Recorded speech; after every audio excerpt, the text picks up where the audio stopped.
미나상 konnichiwa. 여러분 안녕하세요. 일본어 상용 한자 기초 마스터의 한선희입니다.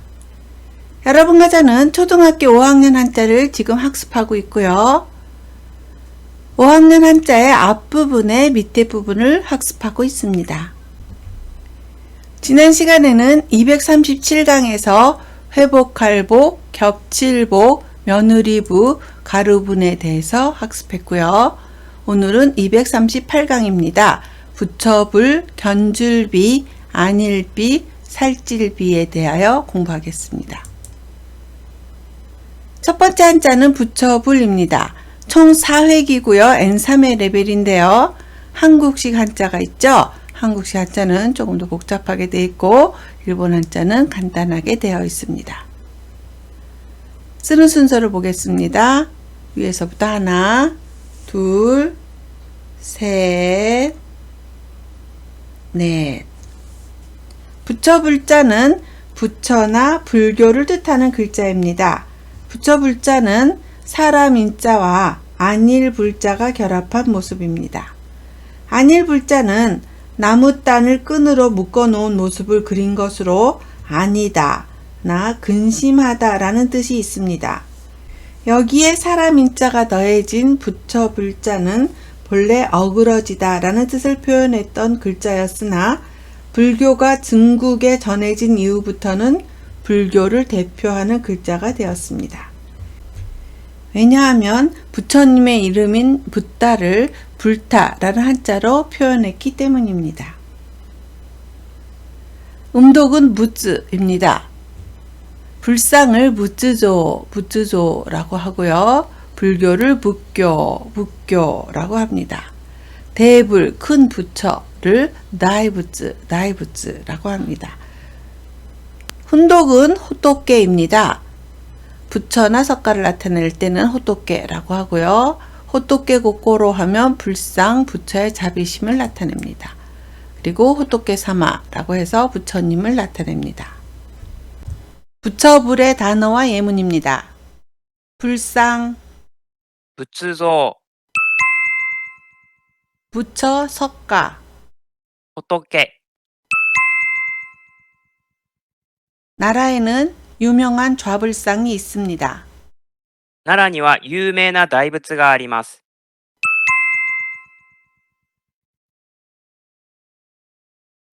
부처님에게 빕니다. 仏様に祈ります。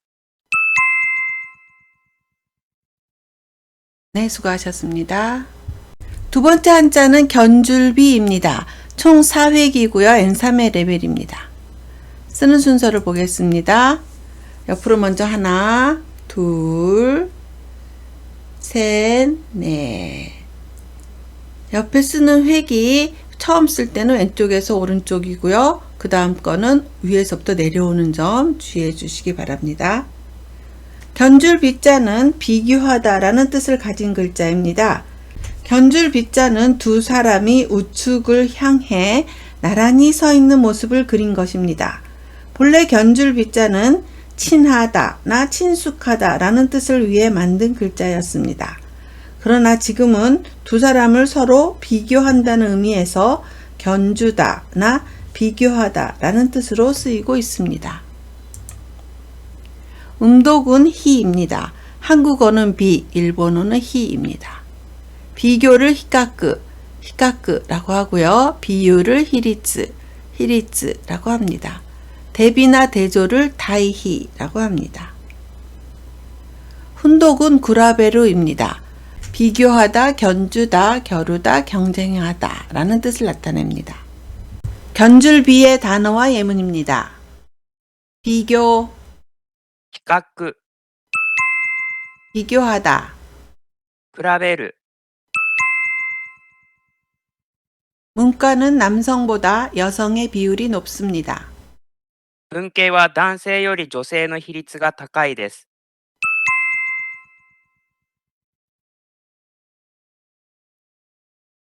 오빠와 남동생이 키를 비교하고 있습니다. 兄と弟が背を比べています。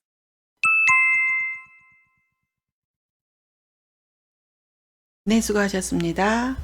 세 번째 한자는 안일비입니다. 총 8획이고요. N3의 레벨입니다. 쓰는 순서를 보겠습니다. 위에서부터 하나, 둘, 셋, 넷, 다섯, 여섯, 일곱, 여덟. 안일비자는 아니다, 나 그르다 라는 뜻을 가진 글자입니다. 상형문에 나온 안일비자를 보면 새의 양 날개가 그려져 있습니다. 그래서 안일비자의 본래 의미는 날다 였지만 후에 새의 날개가 서로 엇갈려 있는 모습에서 등지다 라는 뜻이 파생되면서 지금은 배반하다 나 아니다 라는 뜻으로 쓰이고 있습니다. 음독은 히입니다. 이것도 마찬가지로 한국어는 비, 일본어는 히입니다. 비상이나 대단함을 나타낼 때 히조라고 하고요. 비난을 희낭이라고 합니다. 비매품을 히바이힝이라고 합니다. 그리고 시비나 제발 꼭이라는 부사를 나타낼 때 제히라고 있습니다. 안일비자는 음독만 있고 훈독은 없습니다. 안일비의 단어와 예문입니다. 비상대단함, 非常、 비난, 非難、 비상구는 어디입니까? 非常口はどこですか？ 비매품이기 때문에 살 수 없습니다. 非売品なので買うことができません。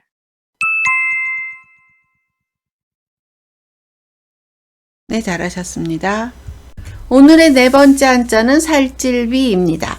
총 8획이고요. N1의 레벨입니다. 쓰는 순서를 보겠습니다. 왼쪽부터 하나, 둘, 셋, 넷, 다섯, 여섯, 세로 쓰고 가로 쓰고 일곱, 여덟. 살찔비자는 살찌다 나 기름지다 라는 뜻을 가진 글자입니다. 살찔비자는 육달 월자와 꼬리 파자가 결합한 모습입니다. 꼬리 파자는 꼬리라는 뜻이 있지만 본래는 손을 앞으로 쭉 내밀고 있는 모습을 그린 것입니다. 이 부분이죠. 여기에 고기를 뜻하는 육달 월자가 결합한 살찔비자는 마치 손으로 앞에 있는 고기를 끌어당기는 듯한 모습입니다. 살찔비자는 이렇게 식탐을 부리는 모습을 표현한 것이기 때문에 살찌다 라는 뜻을 갖게 되었습니다. 음독은 히입니다. 한국어는 비, 음독은 히입니다. 지금 견줄비와 안일비도 그랬는데요. 살찔비도 마찬가지로 히라고 있습니다. 비만을 희망이라고 하고요. 비옥을 히요크라고 합니다. 비료를 희료라고 합니다. 훈독은 고에루, 고야스, 고야시라고 있습니다. 에루가 나오면 고에루라고 읽어서 살찌다, 비옥해지다 라는 뜻이고요. 한 개만 있을 때는 고에라고 읽어서 걸음이나 비료를 나타냅니다. 야스가 나오면 고야스, 살찌우다 라는 뜻이 되고요. 고야시가 되면 걸음이나 비료를 나타냅니다. 살찔비의 단어와 예문입니다. 비료, 肥料、 살찌다, 비옥해지다. 超える、 운동을 해서 비만을 예방합니다. 運動して肥満を予防します。 토지가 비옥해서 작물이 잘 자랍니다. 土地が肥えているので作物がよく育ちます。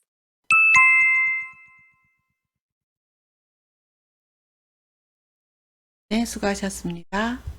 오늘 배운 4개의 한자를 복습하겠습니다. 첫 번째 한자는 부처불입니다. 불상을 부쯔조라고 하고요. 한 개 있을 때는 호토케라고 읽어서 부처나 석가를 나타냅니다. 두 번째 한자는 견줄비입니다. 비교하다를 히카크라고 하고요. 훈독으로 읽을 때는 구라베루라고 읽어서 비교하다, 견주다 라는 뜻을 나타냅니다. 세 번째 한자는 안일비입니다. 비상이라고 읽을 때는 히조라고 하죠. 비상 또는 대단함을 나타내는데 비상구를 나타낼 때는 히조구치라고 합니다. 비난이라고 할 때는 희낭이라고 합니다. 네 번째 한자는 살찔비입니다.